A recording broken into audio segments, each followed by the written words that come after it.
Good morning, everybody. Welcome to this morning's presentation. My name is Sam Inder. Thank you ever so much for choosing to come along to my talk this morning. I am a teacher and one of the senior leaders at the British Council School here in Madrid. And what I want to talk to you about this morning is about habits. Those actions and behaviours that we all have that, because they have been repeated so many times, have begun to feel very, very normal and kind of automatic and have just become the way that we always do things. And I want to talk to us a little bit about how powerful those habits can be. I want to talk a little bit about the science behind those habits, and then really think about what impact that can have on education. So times when we absolutely do want to build habits in our children and what those habits might be. And then I'm going to sort of finish by flipping that on its head and talk about how important I think it is to break lots of the habits and lots of the routines that we have in school, especially with this theme of preparing children for a future which is perhaps a little bit uncertain and more challenging and faster moving than it ever has been before. Now that's quite a lot to try and fit into the next 40 minutes or so, but I'll do my best to cover as much of that as possible. At the end, we'll have some time for some questions, which again, I will do my very best to answer. In the background, we have Michael and Anne, who are helping with all the technology and making sure that things run smoothly, and Anne will be leading and helping with the questions and answers at the end. So if you do have a question, put it into the post section and we'll answer as many of those at the end as we can.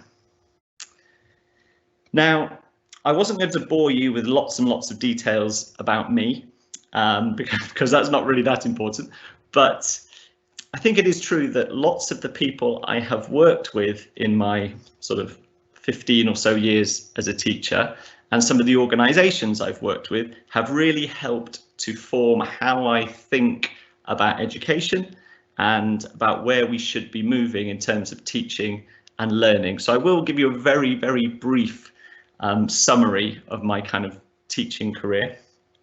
Well, actually, the first thing to say is that I haven't always been a teacher. Before I got into education, I trained at university and then worked as an archaeologist for 6 years across the south of England and Wales.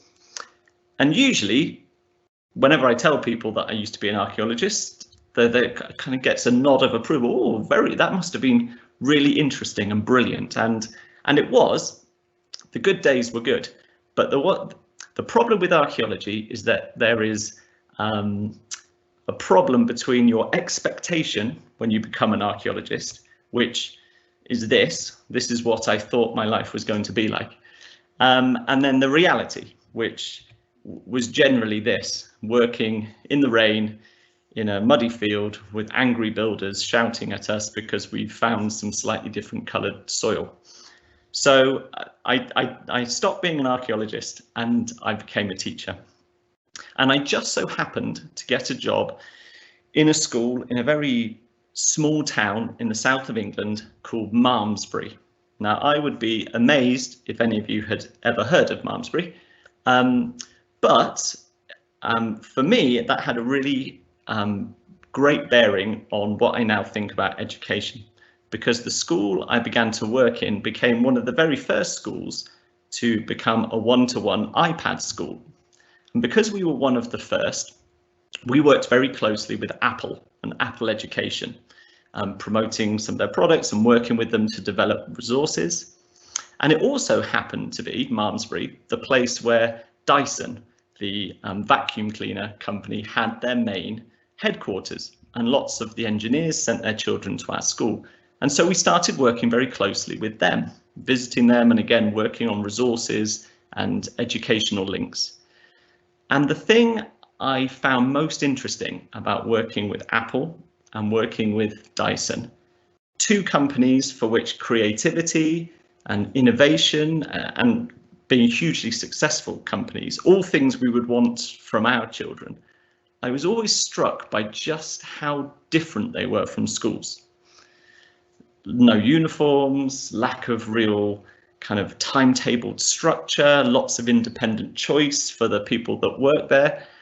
And so I became really, really interested in whether there were lessons we could learn from industry and those sorts of creative companies that we could use within education. And I think what I'm talking about today, habits, is definitely part of that. Now, habits. These are really powerful things, and I just want to start with a couple of stories that help to illustrate how powerful they can be. Now, this first story is one I just happened to see in the news a couple of years ago, and it's about large groups of deer, herds of deer, living in the area between Germany and the Czech Republic.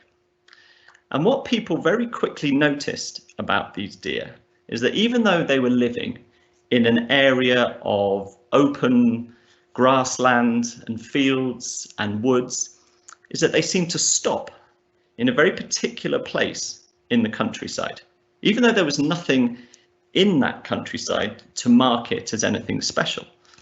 And the deer from Germany would stop here, and the deer from the Czech Republic would stop here, and they never ever seemed to cross. And the more scientists studied them, they realized that this wasn't a characteristic or a habit that existed in a small group of deer, but in many, many hundreds of deer across the area. Now, when they looked at some old maps, they found that that exact line absolutely did used to be a hard border. It was a hard border between what was West Germany and what was Czechoslovakia. And it had 3 rows of high electrified fences. It had checkposts and guard towers. And so for a long time, the deer living in that area couldn't physically pass. But the interesting thing is that that was over 30 years ago. There hasn't been a border there for over 30 years. There is just open countryside. And the story gets even more interesting when you realize that the average life expectancy of a deer living in this area is only 15 years. So none of these deer, not a single one of the hundreds of deer living in this area, have ever seen or experienced a physical border in this spot. They just know open fields and open countryside. But the habit of stopping at that point had been so ingrained in their grandparents and parents that it survives now. And in turn, they're likely to teach that habit to their offspring. And for I don't know how many more years, the deer of Germany and the Czech Republic will continue the habit of stopping at this particular point. And my second story is about a famous experiment called the 5 monkeys experiment, which you can look up if you want more details, but I'll give you a brief overview of it. A scientist put a small group of monkeys inside a cage, and in that cage was a ladder with some fruit at the top. Now, obviously, what happened was the monkeys tried to go up the ladder to get the fruit, at which point the scientist hosed them down with freezing cold water. And not only the monkey that went up the ladder, but his friends as well. And that repeated over and over again. Every time a monkey went up the ladder, they got sprayed with water. So of course, what happened very quickly is the monkeys learnt the habit of not attempting to go up the ladder. Now, when it gets interesting is when the scientists put a new monkey into the cage. Now, that monkey had never been sprayed with water, so of course he did what monkeys do and he started to go up the ladder. But at that point, the other monkeys, the monkeys that knew what was going to happen, grabbed him and stopped him. And anytime he tried to go up the ladder, they stopped him again. So very soon that monkey also learned not to go up the ladder. Next, the scientists started taking out some of the original monkeys. And as they took them out, they would put a new one in. And of course, every time a new monkey went in, they tried to go up the ladder and the monkeys that were there stopped them. And this continued over and over again. And the scientists continued to take out the original monkeys until very quickly you got to the point where there were none of the original monkeys left in the cage. But the habit remained. None of the monkeys ever went up the ladder to get the bananas, even though not a single one of them had ever experienced the freezing cold water. None of them had any idea why they were continuing with this habit. They had just learnt it as a repeated behaviour and it had stuck. And they had taught it to any of the new monkeys that had come in. But I know what you're thinking. You're thinking that I'm a human, I'm not a monkey, I'm not a deer, I am not ruled by these repeated habits. I am a creature of free mind and free spirit, and I am just independently reacting to any circumstance that I find myself in. Now, that is a nice thought, but unfortunately, it's almost certainly not true. Now, we all live different lives and work in different places and live in a different way, but if I was to ask you to think about your daily routines, perhaps a normal working day, I wonder if you repeat the same things at the same times every day. Do you get up at the same point because your alarm goes off at the same time every morning? Is the first thing you do check your phone or go to the bathroom, go and make coffee, then have a shower, then have breakfast? And when you have breakfast, do you eat generally the same things most of the same days? Then do you clean your teeth and do you go? When you sit at the table, do you generally sit in the same place every single time? And does it feel a bit weird if you were to sit somewhere different? When you're in the car, do you always sit in the same place? When you arrive at work, do you try to park in the same place every time? When you visit the supermarket, do you generally take the same route around the same aisles, picking up the same things over and over again? The chances are the answers to those questions are yes.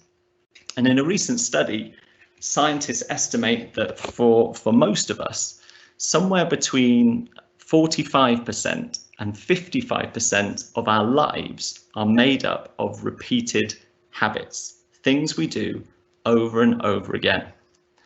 Now, I kind of think as teachers and educators, our lives, our teaching lives, are so built around timetables with breaks and lunch times at the certain times, and built into a kind of yearly cycle which involves Christmas and Easter and exam season. I wonder if the percentage for us as teachers is even higher than that.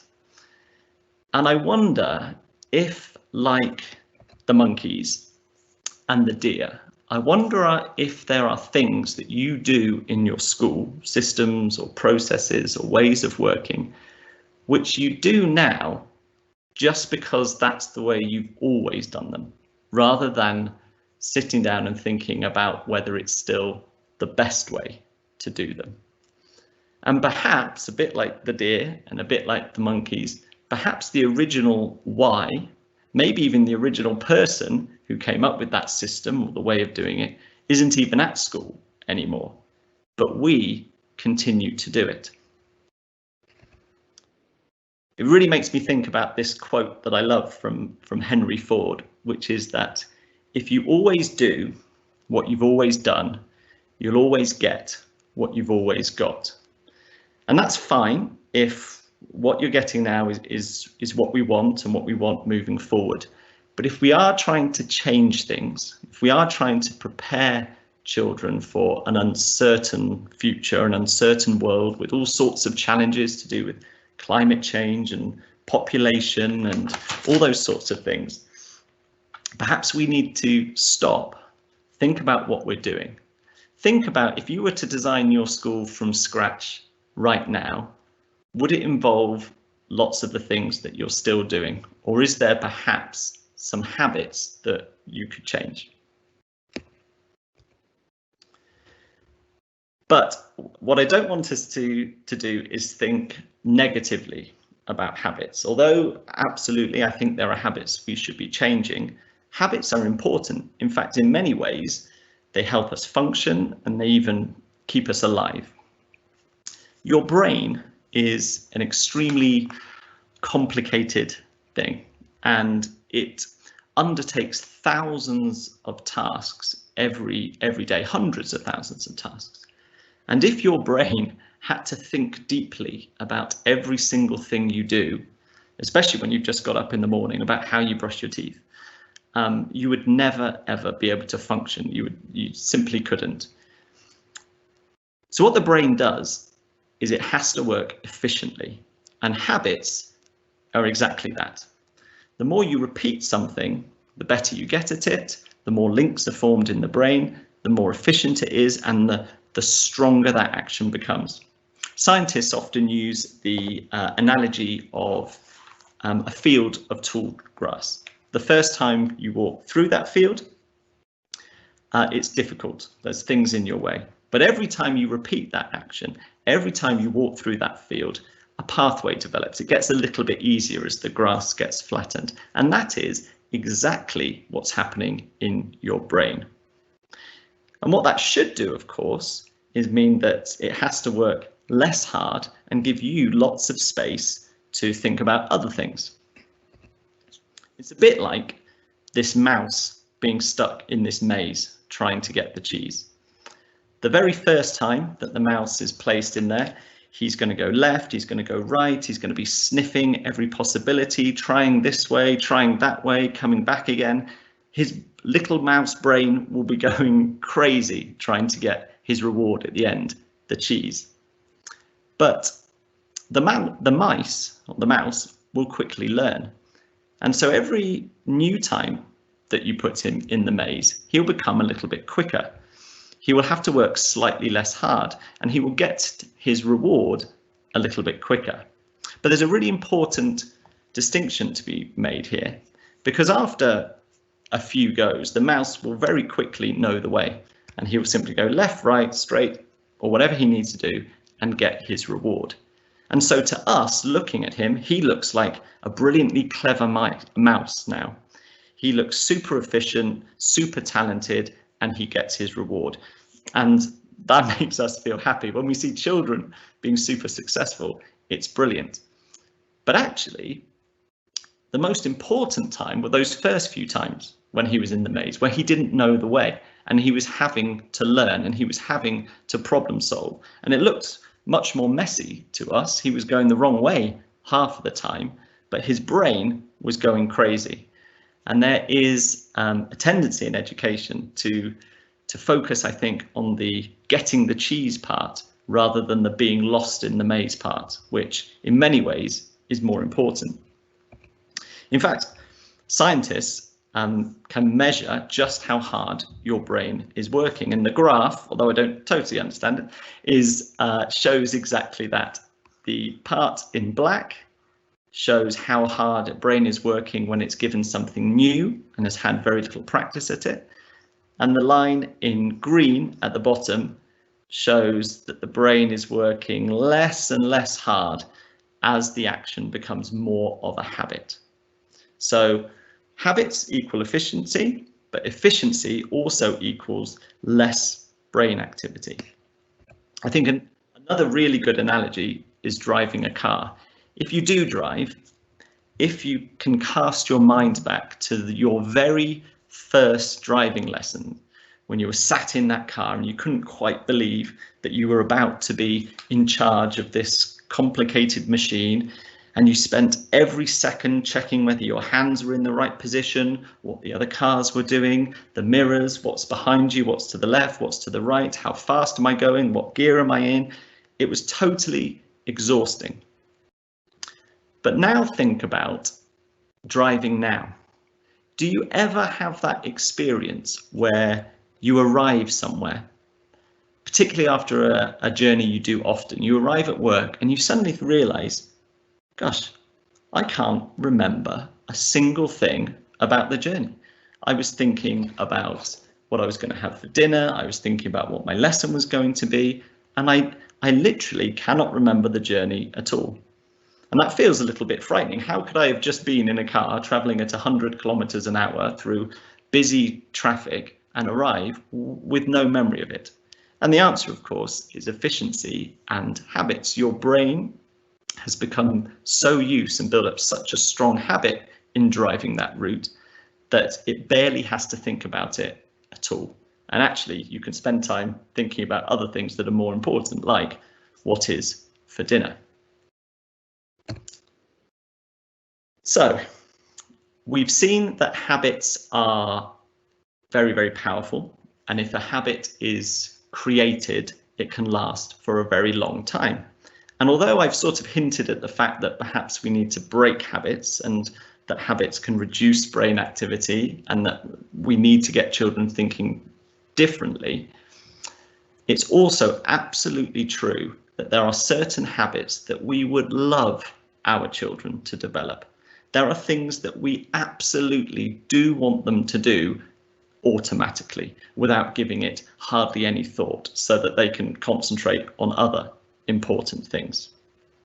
In fact, that happens a lot when children are first introduced to school. Those of you working with the youngest children know that you spend an awful lot of time developing and building really important habits, like hanging up your coat in the right place, coming and sitting down, being ready, whatever it might be, so that children come into class and are ready to learn. But I think that happens a little bit less as children get older. Once those initial habits are developed, we perhaps don't focus on them in the way that we should. So if we are going to build habits, we need to do two things. We need to think very clearly about what habits we want to build in our children, what will make the biggest difference to them being learners in the world we're living in now, but also in the future. And I think it's important to learn a little bit about the science of habits. It is true that now we know more than we have ever known before about how we learn, how we remember, how we create habits, all those sorts of things. So I think it's important to share that knowledge with children. After all, we often teach them things that they're never ever going to need in their lives. I teach a lot of maths, and I teach children how to multiply and divide fractions by each other. And they often ask me, when will I need this, Mr. Inder? And I haven't actually got a brilliant answer for them. We teach it because we have to, and it's on the test. But actually something like habits that are going to control 50% of your life, perhaps it's worth teaching children about them. And that's also true with things like cognitive load theory, which you might have read things about, and all sorts of things about how we learn and how we develop. Now, the habit loop. If you want to look this up in more detail, please do, but I'll give a brief summary of it now. When we think about habits, we often think about number 2 in this chart, the actual action. Now, if you've ever tried to give up a habit, you'll know this is true. All your focus is about whether you did it or whether you didn't do it. But actually, it's part of a 3-step process, and the trigger, the action and the reward work together very, very closely. And if we're going to build habits in our children, we need to know about all 3 parts of this process. So every action, everything we do has a trigger, something that starts it off. Now, the 2 most obvious ones and most powerful ones are time, the time of the day. Lots of your actions will be linked to what part of the day you are in, and place. A good example of the time, I think I spent my summer in Murcia this year, and so we were on the beach a lot. And I always reached this point where I would suddenly notice that everybody seemed to be leaving in the afternoon. suddenly the beach would go from being pretty full, but socially distant, to almost empty.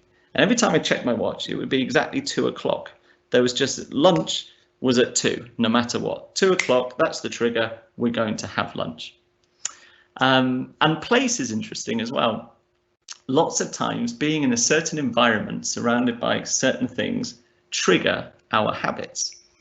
In fact, just yesterday, I was talking to my wife about this presentation and about habits, and we just happened to walk into the kitchen. And as we walked into the kitchen, I opened the fridge and she said, "Why are you opening the fridge? What are you getting?" And I said, "I don't know. It's just what I do when I walk into the kitchen. I open the fridge. I didn't want anything." But of course, the third one is a reward. And of course, every time I do open the fridge, I see something that I would like, a drink or a snack. And so it becomes even more of a habit. Now, the reward part of this can be anything, really. Often it's just praise. It can just be efficiency, like the mouse in the maze, it was cheese. And that is really important because the reward is what turns a habit into a kind of craving. The reward is what's going to kick the brain into seeing the trigger again and wanting to get to the reward part. Now, advertisers know this very, very well, and they use the trigger and the reward to work on actions that normally involve you buying their products. For example, Starbucks will build drive-through restaurants close to busy parts of the road network. And so as you're driving home and you're feeling a little bit tired, you look up and you see the big Starbucks sign and it triggers you stopping and having a coffee or having a biscuit or a cake or something. And of course, your reward is a big sugar rush and a big caffeine boost. That means the next time you're driving along that stretch of road and you see that sign, your body starts craving the same reward you got last time. And pretty soon this can become a habit that we've fallen into without even giving it an awful lot of thought.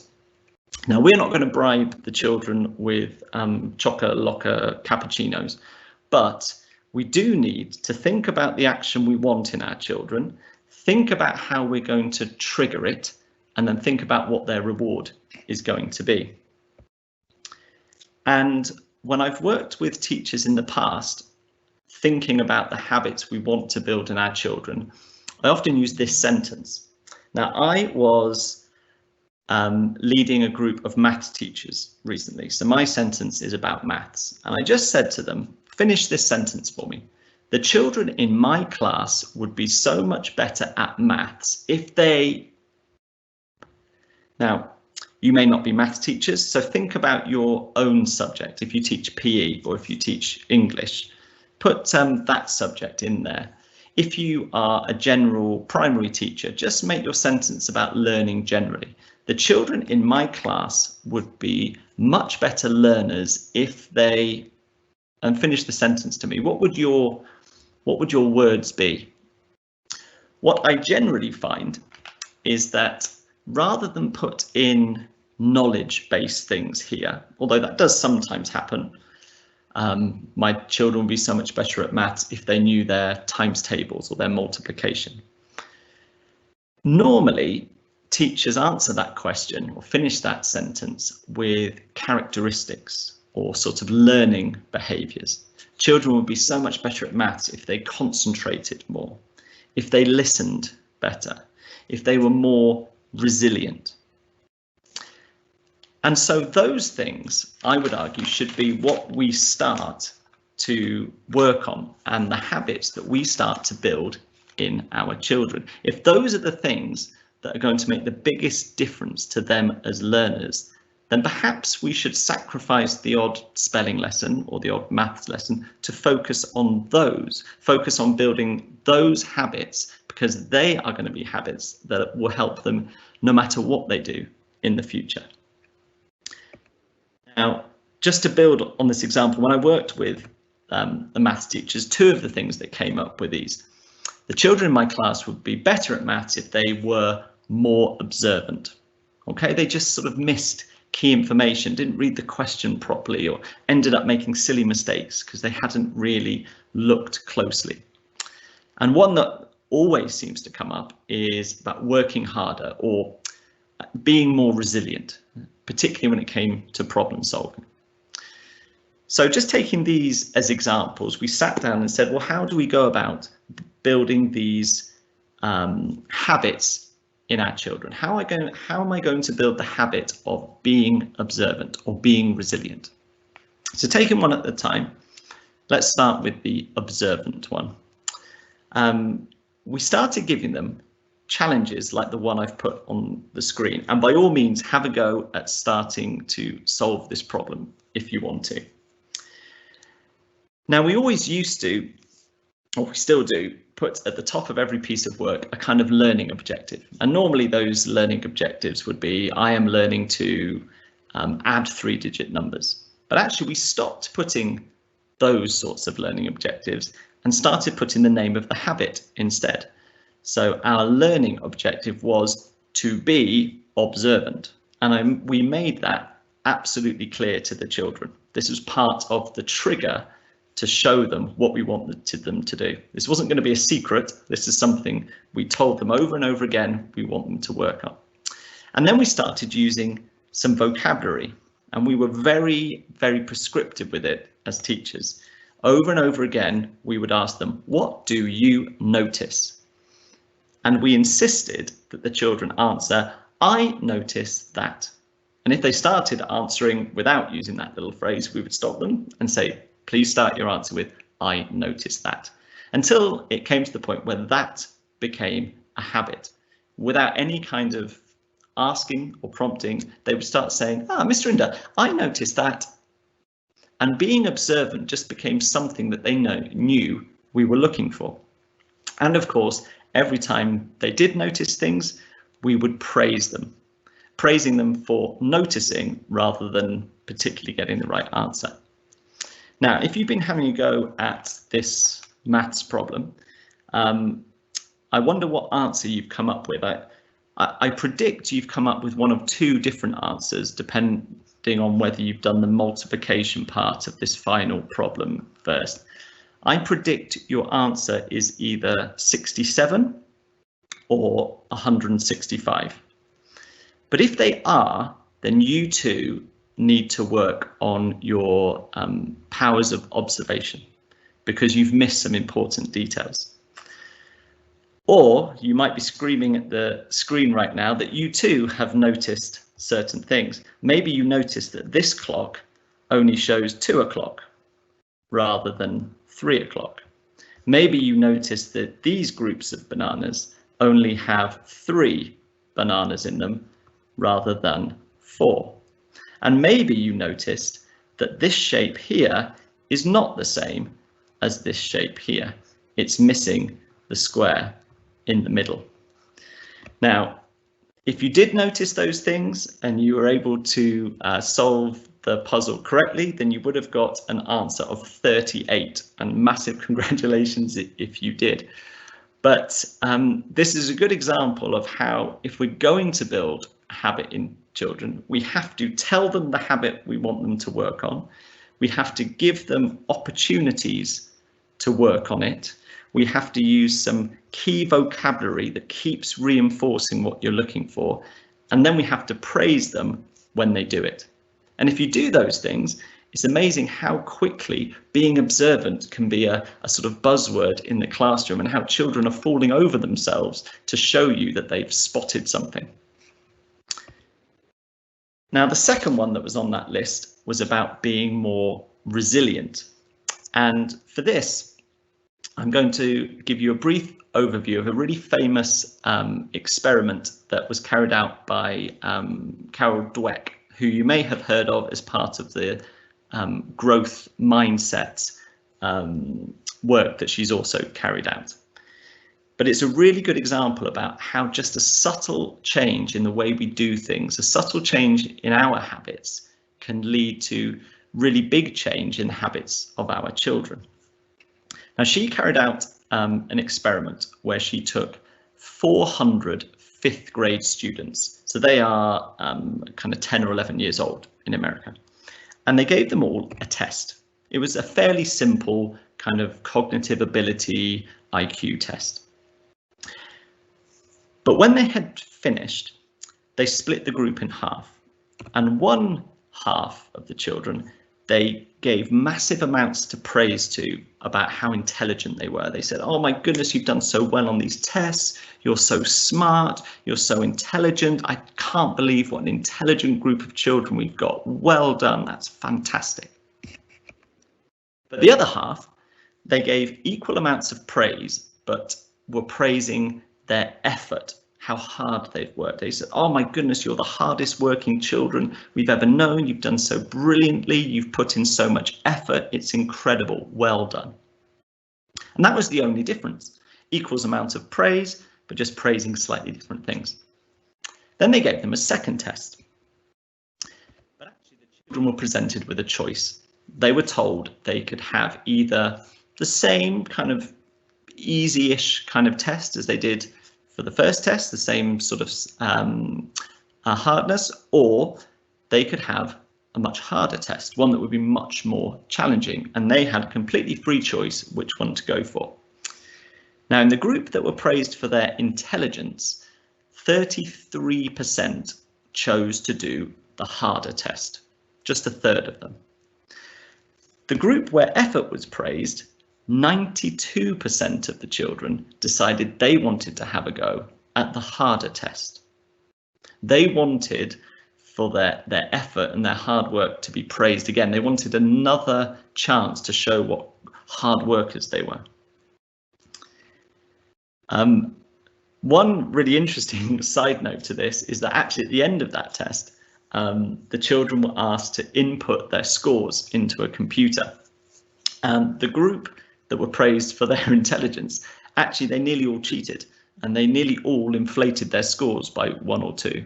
Whereas the group who were praised for their effort, almost all of them put in their correct score, because for them, the score wasn't the most important thing. It was the chance to show their effort that they wanted. They were then given another test, poor children, but this test was hard, really, really hard, almost impossible, in fact. But what they noticed when they measured how long children worked at it, they found that the group that had been praised for their intelligence had a much shorter amount of time on average that they persevered. They gave up very, very quickly. And when they were asked whether they enjoyed the test or not, they were extremely negative about it. But this group, the effort group, they worked harder and they worked for much, much longer on the hard test. And at the end, when they were asked whether they enjoyed it, they gave much more positive answers. Finally, they were given a final test, which was very, very similar to the first test, the same sort of standard, same sort of level. And what they noticed is the group that had originally been praised for intelligence, they did 20% worse in test 4 than they did in test 1, despite it being a similar standard. Whereas the group that had been praised for their effort did 30% better. So what we ended up with, just in the space of 4 tests, and just with the difference being whether you were praising effort or whether you were praising intelligent, was a difference of 50% in how well the children had done. And so building resilience in our children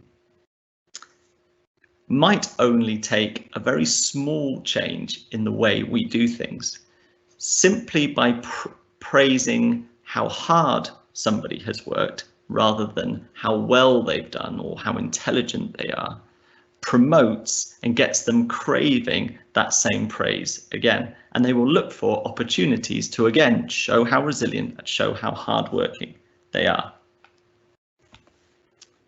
So have a think about that sentence and think about your particular subject or age group of children that you teach, and think about what habits will you want to instill in your children? And when you've thought about them, think about that trigger, action and reward. How are you going to tell children and show children what it is you want them to get better at? And then what are they going to be rewarded with? For children, our praise is always enough, okay? But now I'm going to kind of flip that round. I showed you the mouse being stuck in the maze earlier on, and we showed that although his performance got better and better as time went on, and the more he repeated it, the better he got, so too did his brain activity decrease and decrease and decrease over time. Now, I would argue that schools should be a place where brain activity should be going through the roof. They shouldn't be places where we're promoting brain activity to go down and down and down. But the danger is that with schools, which have to work around timetables and processes and routines, if we so enshrine the way children work in habit and routine, if every day they arrive at school knowing pretty much what the next 7 hours are going to look like, then we are doing exactly that. We are making their lives too easy, too comfortable, and we are actually promoting them to think less and less. Now, this is a chart which shows brain activity in a teenager over a 7-day period. Now, you might not be able to see it massively clearly, the words underneath, but you can see that there are clearly some spikes and there are some areas where the brain isn't working particularly hard. Now, the bits that have yellow underneath is this teenager in class, sat with their teacher, learning. What we can see is that actually there are very few spikes. The brain is not having to work particularly hard at all. In fact, this area where they are asleep and dreaming, the brain is working harder than they are in a lesson. And that doesn't feel right to any of us. I don't think any of us want to be teachers that promote children working less and less hard or using their brain less and less. So I think there's a real need to think about how we present learning to our children, especially if we use various schemes and various resources in our classrooms, which perhaps have a way of presenting the work. Now this, as I said before, I often work with some of the maths teachers at school or think about maths teaching in primary. And what we've done a lot of work on recently is thinking about how the ways in which we present maths to our children. So here is a kind of traditional page of maths column additions that we might have. And we still do this, and we do build habits. We teach them where they need to start, what they need to do if the answer goes over 10. So we absolutely build those habits. Children need to know what to do. But very, very quickly, we try to take pages like this away and present it differently, just so they have to engage their brain a little bit more. We use diagrams like this, asking them to find the missing numbers. We turn the teacher and student relationship around, so actually we give them some of our work and they have to mark it for us. So both of these column additions, for example, have mistakes in them, and the children's job is to find the mistakes rather than just work out an answer. Or we try to make it more abstract. In this column addition, each shape represents a number. So what could those numbers be to match with those shapes? Or we give them something that looks like this. We give them a set of numbers and ask them to arrange them to make either the largest number or the smallest number. We challenge them to find a particular answer, or say, what's the closest you can get to 1,000, or what's the largest multiple of 5 that you can create using those numbers. So it's not entirely different. The children are absolutely working on their column addition and having a chance to apply the habits that we've taught them and the knowledge. But every time we present them with something different, it's forcing their brain to work hard. It's losing them in that maze a little bit. And it doesn't matter if they find it hard to start with. That is massively important. In fact, children being too comfortable at school is one of the most important things I think we can do as teachers, is to get used to the idea of letting them struggle, not letting them be too comfortable. This diagram is used a lot by educators to show the difference between what children can do, which is the part in green, what they can independently do without any help, what they absolutely can't do yet.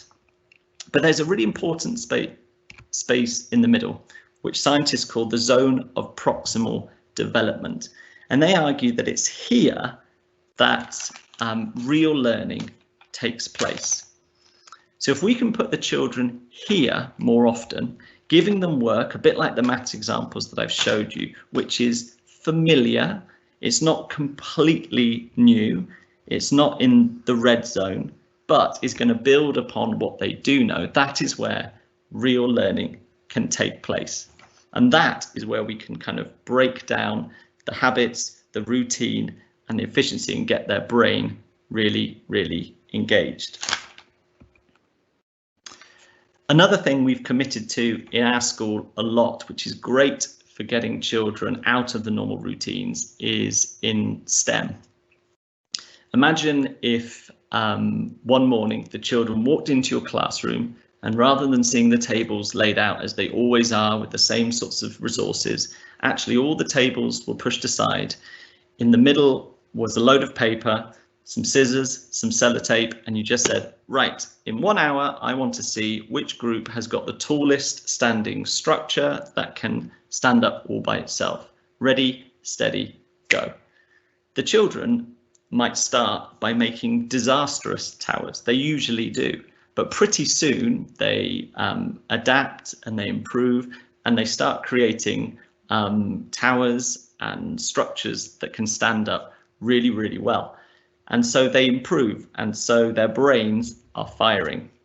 These are some other ones that we've done in the classroom as well, making balloon racers or inventing a new product to pitch to some experts. And the other thing we do, which is kind of part of STEM anyway, is use technology. Technology has moved forward so fast in the last few years that things that just 10 years ago would have required massively specialist equipment to do, you can now do with a 99-cents app in the classroom. The two pictures at the top are examples of green screening, which is very simple to set up and can place children on Mars or behind a weather report or map and gets them presenting and applying their learning in a different way. Or stop motion animation, another 99p app, which gets children representing history or geography in a different way and breaking the habits of working with a textbook or whatever it might be. This is a picture of some microbits, which are small mini computers that we use to improve children's programming skills. In fact, my colleague Vasanti Randin is giving a talk a little bit later today on practical ways to engage children with technology, and I think it's a fantastic resource to use to give children brand new experiences and get them thinking deeply. So that is pretty much it from me. I know I've talked really fast and I've tried to cover loads and loads of things, but the key messages are this: habits can be massively, massively powerful. We all have them, and once they're built, they can last for a lifetime. That means that we need to think really carefully about which habits we want to build in our children. And it won't happen by itself. It won't happen by magic. Thinking about the habit loop, the trigger, the action and reward, think about how you're going to instill those habits in your children. What's the trigger and what's the reward? But then also think about not letting the children get too comfortable in the way that you always do things. We all have a teaching style and a way we generally do things. But if there are opportunities to turn that on its head and to open children up to new experiences, I think it's massively important that we do it. So thank you very much for listening. I think, Anne, we have a bit of time for questions, which I'll do my very best to answer. Hi, it's Anne here. Oh, I've got an echo. Michael, you might have to. I've got echo. No, okay. Sam, sorry, I'm coming in from the Q&A, and there are quite a number of really interesting questions. Unfortunately, we've got 3 minutes. Oh, okay, sorry. No, but I didn't stop you, Sam, because it was so interesting, and I knew from the comments that people were finding it very interesting. So probably my first question is, we can pass those questions on to you and perhaps get some response for later. Yeah, absolutely. A quick response, an obvious one, because 2 or 3 people have mentioned. How do you think it's important then that we question our habits as teachers and as a staff of teachers, and how can we do that, collaboratively? It's not easy to. Yeah. No, that's it. Well, number one, yes, I think it's massively important that we are very aware of the habits we have as a teacher, and awareness is the biggest thing I think we can do, because the very nature of habits means they are automatic and we do them without thinking. But we do need to stop and look at the way we teach and think about, oh, I always do this in September and I always start with that. And when I teach this, we always do this. And that's fine. But actually, is there a different way? We saw with the example about praising either effort or intelligence that actually very little changes can have a big difference. But you are going to rely on your colleagues to be challenging you and to be helping to point out habits. We try and develop a culture where we watch each other teach a lot. And in terms of CPD, I think that is massively, massively powerful. Every time I watch another teacher teach, I think, oh yeah, they do it like that. You know what, that was really good. I'm going to do it like that next time. Mm-hmm. So yeah, developing a culture where you watch each other, ask each other questions, and just try and learn from each other, I think is massively, massively powerful. Yeah, thank you, Sam. I'm really going to have to stop us because we've got to move on to the coffee break and then the next session. But that was, I'm sure everyone agrees with me, it was a fascinating session. Thank you so much, and we will pass on the questions, other questions about the problems about using textbooks and habits, that there's things imposed. We can't answer that now, but just for you to know. And you'll see there are various issues that have been questioned and you'll be interested in seeing. So we'll show the last slide now. Thank you, Sam. And just to say goodbye to people. Thank you. No, thank you for listening. I hope, like I say, you found it at the very least interesting, but hopefully useful in your various sections and various subjects. Thank you. I'm sure that everyone has. And now you should be able to see a slide now. Just to remind you to go to our virtual hall where you'll find publishers, and from Monday you'll find presenters, materials, and anything else connected to the conference. And do send us your entry, send us your little description of an inspirational colleague for our 80 years in Spain celebration for the British Council. We'd like to collect these and be able to publish them. So goodbye, and thank you very much for coming to the session, and thank you very much, Sam, for giving the session. Thank you.